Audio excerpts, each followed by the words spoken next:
Welcome back to the Odd Topic Podcast. Today we're in Oshkosh, Wisconsin. What street are we off of right now? Westtown Ave. Westtown Ave. I'm here with the owner of Start Over Games, and I'm back here with Andrew too, my co-host. How's it going? It's been like a year, so we're back here again. But welcome me today is Rob, the owner of Start Over Games. Say hello to the people. Hey everybody, how's it going? So, how long have you guys been in business? We just hit 7 years. 7 years? Yeah. Wow. And what made you want to open up like a game store? Well, how much time do you have? Back in like 2014, 2015, like when that like initial retro boom started, like I was kind of feeling it. I was playing a game on my Xbox One called Watch Dogs. Oh. That was like super hyped up. I'm not saying that it's a bad game, it just wasn't for me. And I started playing it and I was like, man, this is just not cool anymore. So I went upstairs and I got my Nintendo down. I started playing Mario, Zelda, Metroid, all the classics. I'm like, man, this stuff is great. Yeah. And I could totally see how people were starting to get back into it.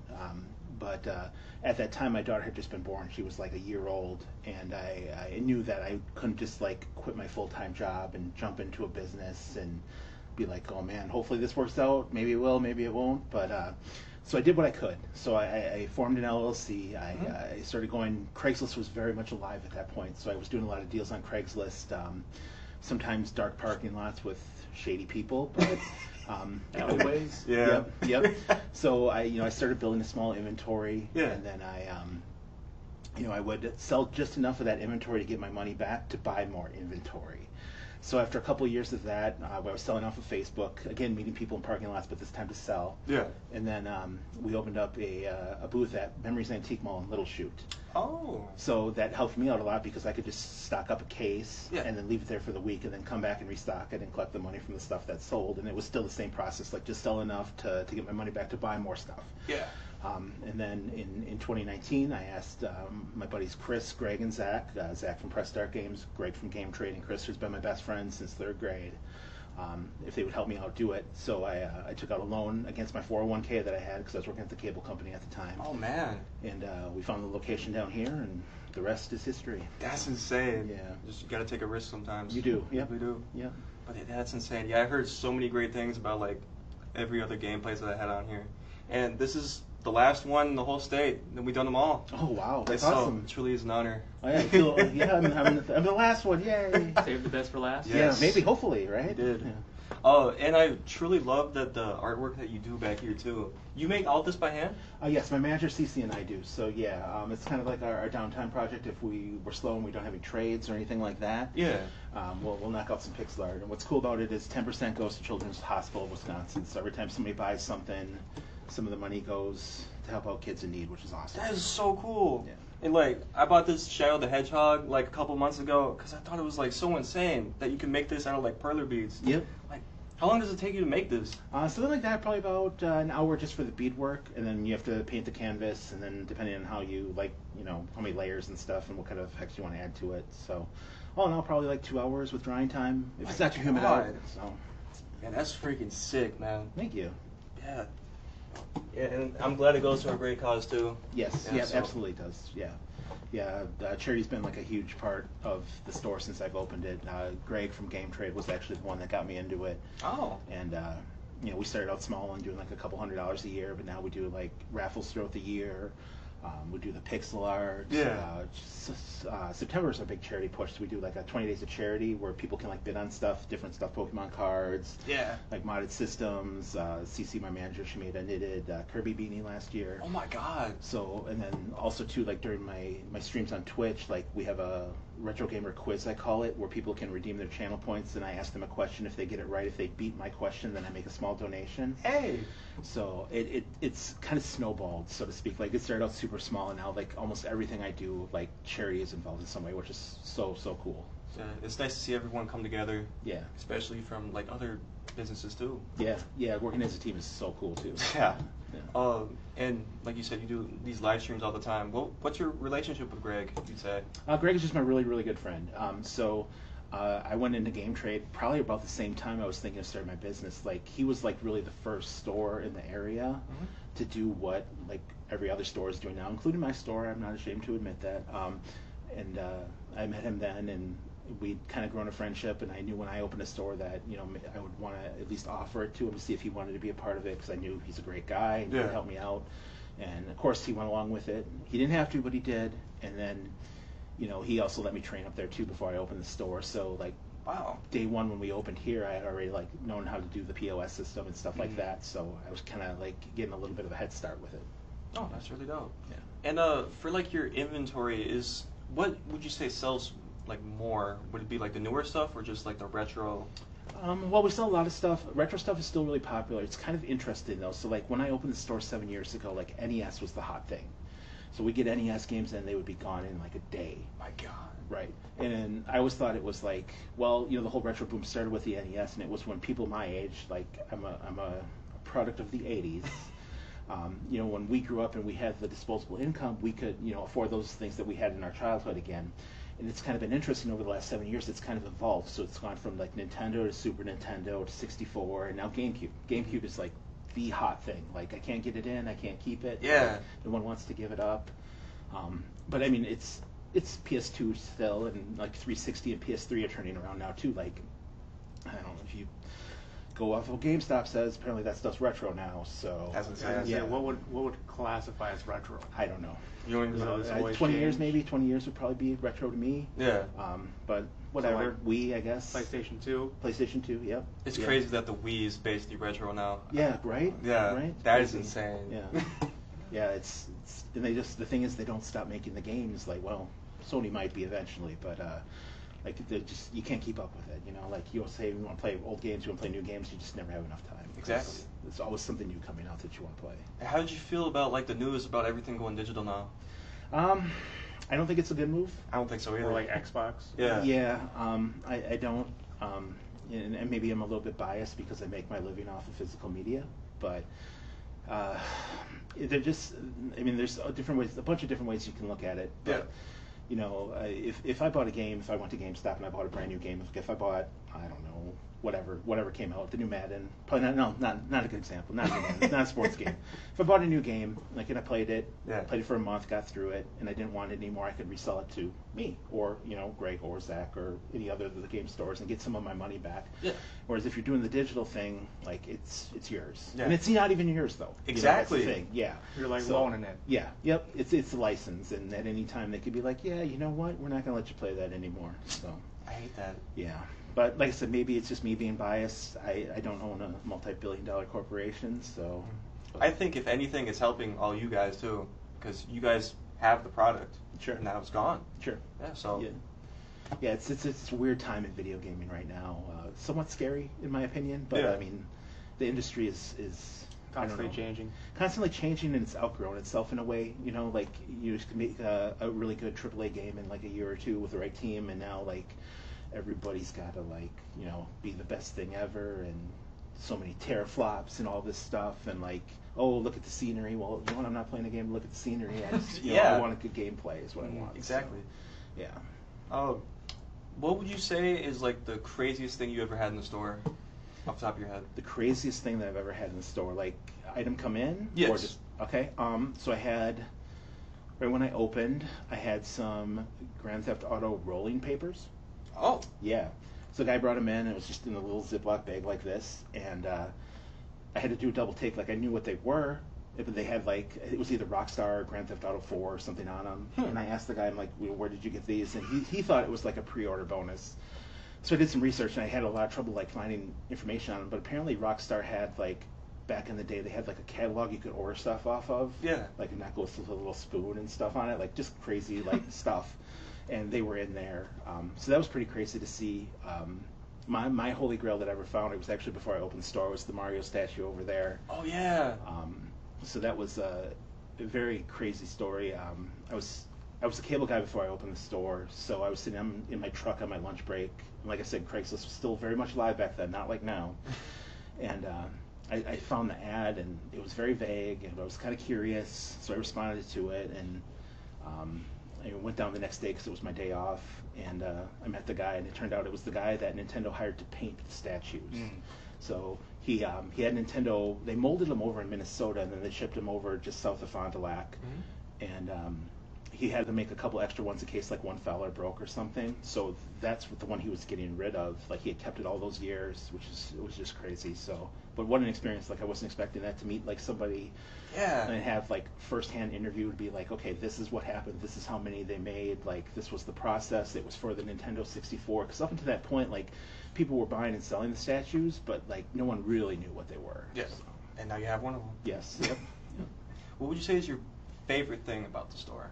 My favorite thing is it's a 50-50. So it's meeting all the cool people that come in, like in having the same like mindset that I do of like being gamers, and from a business side, I think the coolest thing is like seeing what walks through the door, because you never know what's going to walk through the door.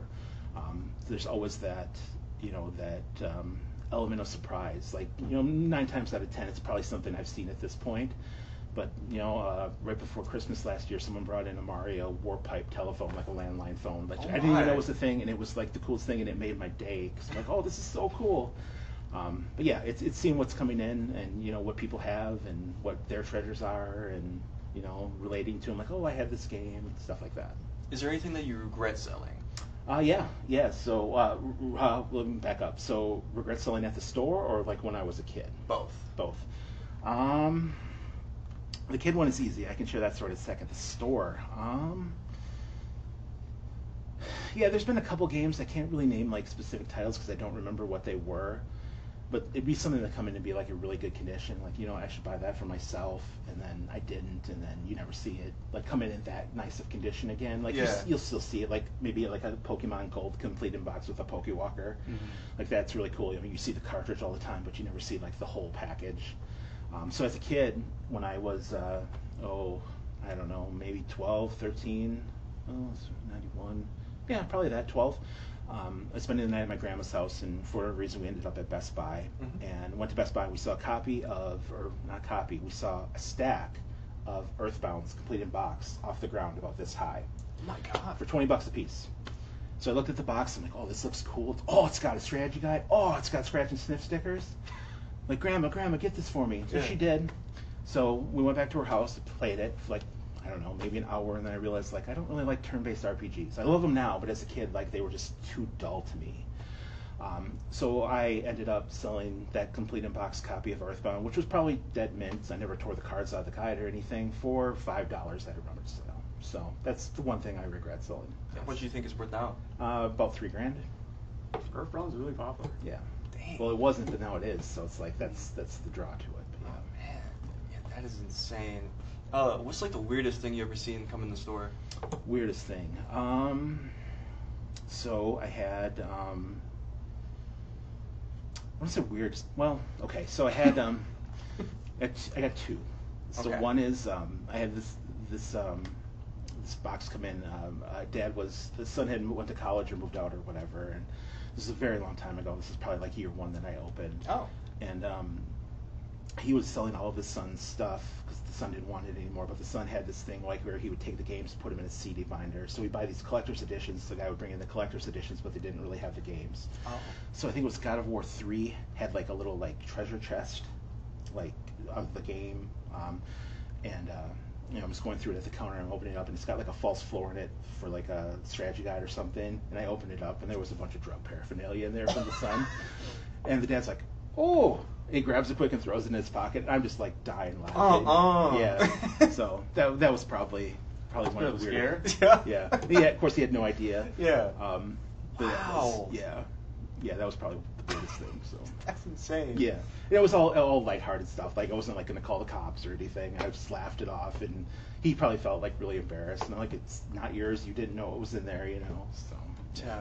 And when I was in here before, I believe you had like this thing called like the Power Glove. Yeah. Do you like know the history about it? Because I don't even understand it at all.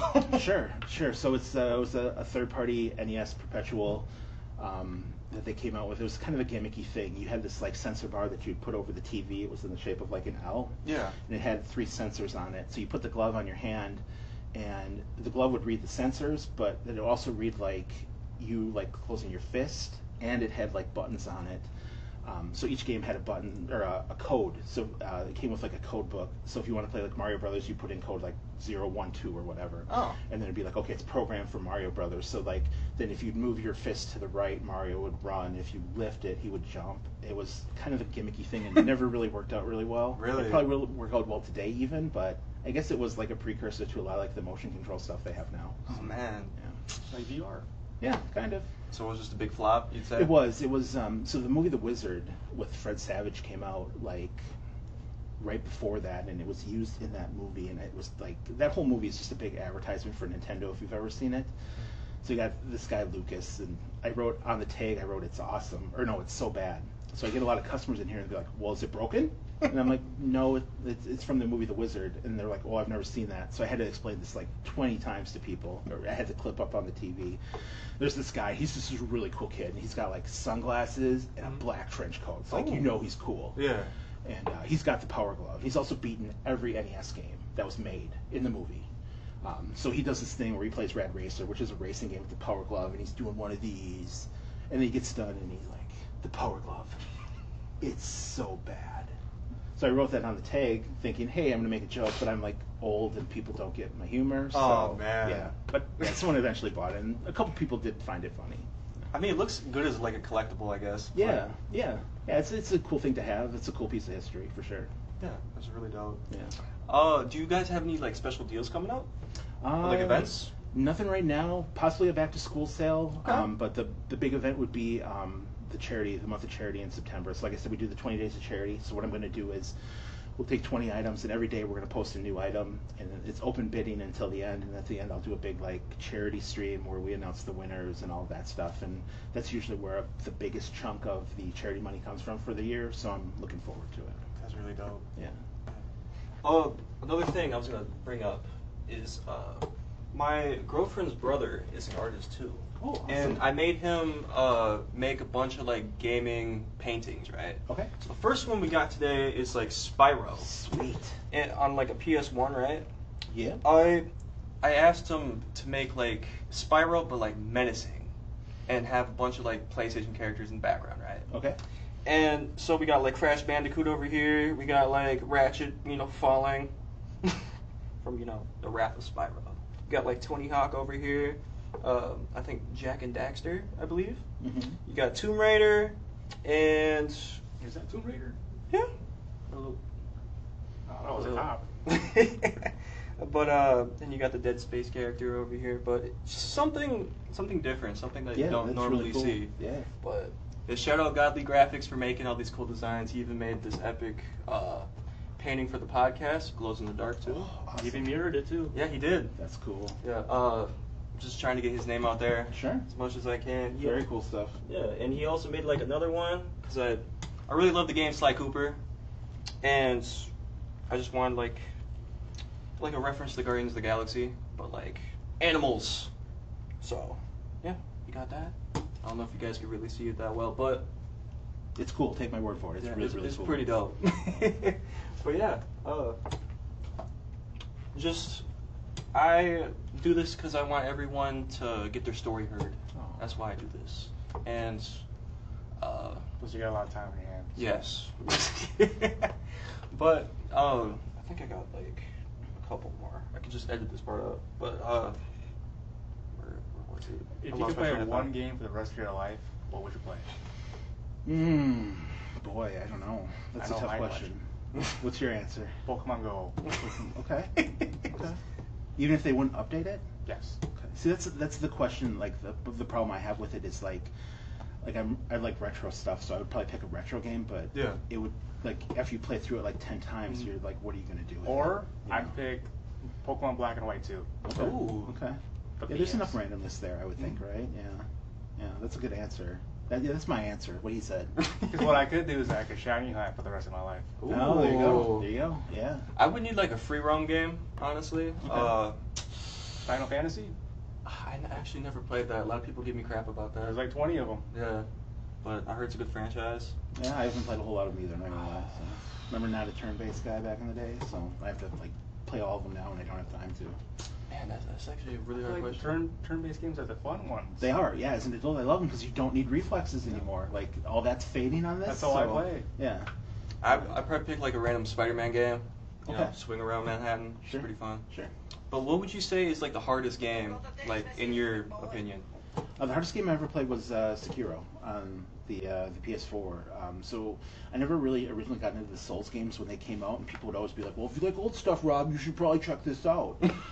So I think the first game I ever played was the Demon's Souls remake on the PS5, which was the launch title, which is a phenomenal game. Yeah. And then I'm like, okay, like let's go on this. Like it was fun. I enjoyed it. Let's try another one. And I'm like, well, you know, Japanese history really interests me, so we went and did that. And I went and did that. And like I loved the game, but I got to a point where I couldn't progress in it. Like You're just what raging? is Demon's Souls? Is it like an open RPG game? yeah, it's well they call it Souls like. So like it's very punishing. So if you die, you lose like all your money. Is it like Elden Ring? Yes. Yeah. Yeah. Elden Ring is the Oh, latest okay. game they made. Yeah. Yeah. So it's kind of like that, but a little more punishing. Let's say. Okay. So you don't have like the open world element. You have like a structured level. Mhm. So you can't like just go farm and level up. You know, So on they'll the cap you pigs in the at a certain forest. point. Yeah. Yeah. So, but yeah, that I mean, I'd like to go back to it. It really like irks me if a game beats me. So Mhm. like we've run into it a couple times while I'm streaming, like where I'll play a game and I just get my butt kicked and like we end up playing it for a week and like Yeah. but we get through it. So I try not to let games get the best of me. Unfortunately, that one did, and I don't know if I possess the skill to get through it. For me, when I deal with that, I'm not necessarily like a rage person, but like I hate when there's a thing where you don't have maps in the game and you just get lost. Sure. That happens to me all the time. Sure. Like whenever I play like Dead Space, Sure. I get lost. Sure. So I just give up on the game. So we had this thing back in the day called a pen and paper. And that's what we had to use to make maps on some games. Oh. Like yeah, before like they had like the overworld maps, you'd have to like grab some grid paper, graph paper, and map them out. So maybe that'll help you. So let me grab that. Still good. I would say whenever I got stuck in a game, because I used to play it by like strategy, you know, try to like find the best way to play it. Sure. If I get stuck, I just brute force it Okay. Sure. until it works. Sure. Yeah, It's that's what I like- like about like the older turn-based RPGs is like you can just like grind out until you're Mhm. super OP'd and it's great. Because Yeah. like with like Pokemon, you get like soft lock sometimes. Okay. Like with the older DS games, there's like a percentage, like certain moves have like an 80% chance to hit. I would just keep trying and trying and trying until that one move hits, and then that would define the run. Yeah. Usually it takes a couple tries, because I played a lot of like Soul Silver, Heart Gold, a lot of the OG Pokemon games. Sure. So it's very fun. That's pretty dope. What would you say is like the best gaming franchise that never missed on a game? Rockstar. For me, I'd say Doom. I think it's a pretty fun franchise. I don't think they missed, in my opinion. Sure. Because the new game's really fun. Dark Ages. Sure. I, Yeah. I I mean, platinumed no, that game that's already. a safe one. Rockstar, huh? Yeah. Grand Theft Auto. Yeah, You got Red yeah. Dead Redemption. You got Bully. on You're not, PS2. you're not a little bit worried about 6? Just a little bit? I have high hopes. Have you for seen it. Have you seen any game footage for that? I yet? have not. Yeah, I haven't It's either. been a decade. Yeah. Hopefully it's good. Yeah, well, we'll see. I mean, the thing that I'll answer your question in a second, but the Yeah, thing you're that's good. really got me about Rockstar is they have all their eggs in one basket, and that basket's been collecting for how many years now? Over a decade. You know, I said to my buddy John a couple weeks ago, I'm like, would it have killed them to take like 2-3 guys off the team and be like, hey, make like a Grand Theft Auto classic, like the Mhm. old school top down, charge everybody $10 for it? They'd Mhm. probably make $1 million just Yep. on that little game alone. So I'm a little bit concerned about that. I'm hoping, like, for everybody's sake, that it's going to be fine. It's either going to be a heavy hitter or a big flop. Right, Yeah. Right. Yeah. The whole eggs in the basket thing is like, give me Bully 2. That was my favorite Rockstar game. My favorite franchise, boy. Halo. Halo's pretty good, but that fell too. Like Yeah. once 343 went away. This is gonna be very cliche, but I'm gonna say Zelda. Like, Okay. So that was like one of the first games I played, and there've been a couple that are dipped a little bit, but nothing that's been a complete flop. So we'll see. This remake looks promising. I don't know if we'd count that as a new game, Mhm. you know, but like Breath of the Wild was awesome. Tears of the Kingdom was awesome. So it's just this weird thing with like games. It's a lot like I always compare it to like musicians. It's like, you know, you release that first album and it's just an absolute banger of an album and it's got all these great hits. but then like you have to evolve, right? Like you Mhm. can't just keep making the same type of music or the same songs over and Can't over. be still water. Yeah. Yeah. So the artists, you know, they dabble in this, you know, maybe this influenced us or this influenced us, and I see video games a lot that way too. You know, like when the first Zelda came out, it was like the top down, and then they went to Zelda 2, which was like the platformer, the side scroller. Mhm. And at the time, we didn't know any difference because there was only 2 Zelda games. Like it didn't really have a face. And then they went to this, and then they went to the open world, and so it's hopefully they continue like making the right decisions. But there's always the choice, or there's always the case that someone might not make the right decision or go too artsy on it or Mhm. too different, and people won't like it. I would say there's been a lot of remakes that have been coming out lately in the Yeah. past couple of years. Like Yeah. Silent Hill 2 remake. Yeah. I thought that one was really good. Mhm. They came out with Silent Hill F, which I thought was phenomenal. Mhm. Yeah, there's a Dead Space like remake that was good too. I like that one. Yeah, that was Multiple really fun. Resident Evil ones, yeah. A lot of Resident Evils. So many. You know, and I wonder too, like, is that going to be like the downfall of modern gaming, or part of the downfall? It's like they keep going to the well so many times for that stuff Mhm. instead of making new IPs, new Yeah. content. So we'll see. Time will tell. But I feel like people like going back to the old stuff. Yes, yeah, Just in absolutely. higher graphics. Yep. Yeah, whether it's nostalgia or it's simplicity, like my argument is like I want to play a game, I don't want to install it, and I don't want to update it, and then I don't want to sit through an hour tutorial and then Mhm. another 15 minutes of cutscenes. Yeah. Not to say that that doesn't draw me in sometimes. Sometimes it does. Sometimes it doesn't. I feel like tutorials should always be skipped. Or at least have the option to skip it, because I can't sit through tutorials. Yeah. Yeah. My big thing too is like I don't have as much time to play games as I used to. Like, you know, like as an 8-year-old, Rob would love this because he's got all the games to play, but all the time to play them too. Now I don't have the time. So like if I do buy a new game or a newer game and I start playing it, a lot of times I'll set it down for a week because Mhm. life, and I won't remember what's going on, or I won't remember a certain move set or anything like Yeah. that. So I can never learn like Street Fighter. Yeah. Too many combinations. Yeah, you're telling me. How do you feel about like games coming to like the big screen? The movies. Yeah. It's hard. It's a hard translation. So I was around like when the first Super Mario Brothers movie came out, not the one. I know what you're talking about, I'm yeah. talking about the one with Bob Hoskins and Yeah. John Leguizamo. And I'm not gonna lie, as a kid, I thought it was cool as hell because like they were the characters. But it's like one of those things. How do you transfer something that's an 80-hour game like Zelda or Into reality. Mass Effect? I'm just looking at games on the wall here, something like that, and make it into an hour and a half. Like, how do you build that so quick? Sometimes it works out, sometimes it doesn't. The animated Mario movies I thought were really good. I felt like the first one had way too much crap plugged into it, though. Yeah. There was just like, we didn't need to do the Mario Kart scene. We didn't need to do the Smash Brothers scene. Like, just give me a Mario movie. But now the Zelda movie is supposed to be live action, so that's kind of crossing over a little bit. Yeah. Like, that might be a little more iffy to me, but fingers crossed. How'd you feel about like the Sonic movies? Did you see them? Yeah, Sonic movies are good. Yeah. Yeah, and that was, I think what was cool about the Sonic movies is that it wasn't, it was Sonic, but Yeah. it wasn't about Sonic the Hedgehog the game. Like, it wasn't him, like, running through Green Hill Zone super fast. It was like he's in our world, and, like, it's the character, but it's its own story, and I really like that. Yeah. So.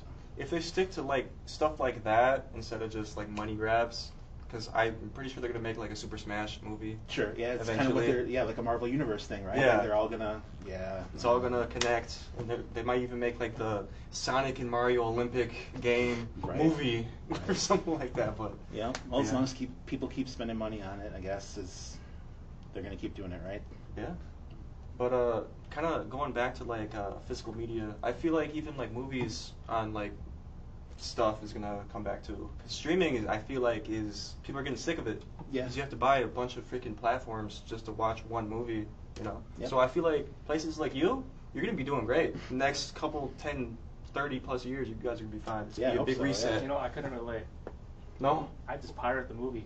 Pirates movies. Even better. I'm a big Tubi guy, so like, Yeah. it's kind of like a nostalgia thing for me. Like, I don't mind having a few ads in there because that's kind of how it was back in the day for me. Like, oh, you got 90 seconds to go get your popcorn or go to the bathroom or whatever. And Tubi's free, and they have like a lot of old 80s and 90s stuff on there, and that's like my go-to streaming service.